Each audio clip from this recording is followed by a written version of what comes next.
filannoo baranaa irratti isa baranaa qofatu hin taane yoo yaada isaa jijjiiruu baate, yoo imaammata isaa jijjiiruu baate, yoo kaayyoo isaa jijjiiruu baate filannoo gara fuulduraattis ta'ee kan baranaa irrattis waan paartiin Izeemaa dhimma Oromiyaa ilaalchisee, mootummaa naannoo Oromiyaa ilaalchisee, bulchiinsa naannoo mootummaa Oromiyaa ilaalchisee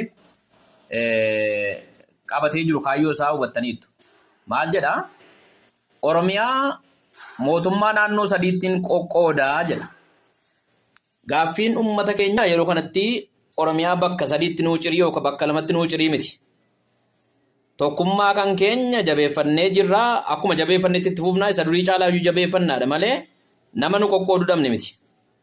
Paartii nu qoqqooduu dhabne miti. Qaama nu qoqqooduu dhabne miti. Qaama tokkummaa keenya diiguu dhabametu hin taane kan tokkummaa keenya nu jabeessutu nu barbaachisa. Kanaafuu paartii kana akkuma Oromiyaattu jechuudha sagalee nama tokkoo kennuufiin cubbuu guddaadha.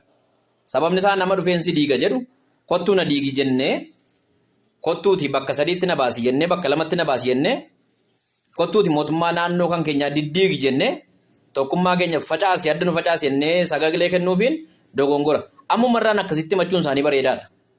Sababni isaa Oromiyaa keessatti ammumarraan ka'ee kufeeraa jechuudha paartiin kun.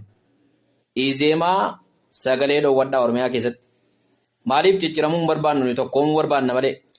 Kan lafa Oromoof Oromiyaa kan Oromiyaan amma jirtuun ala jiru iyyuu deeffachuudhaaf qabsoorra jirra waan ta'eef waa'een kan amma jiru diiguu immoo karoora keenyas miti, fedhii keenyas gaaffii keenyas miti akka uummataatti jechuudha. Kana naa qabadhaatii sagalee dhoowwadhaa.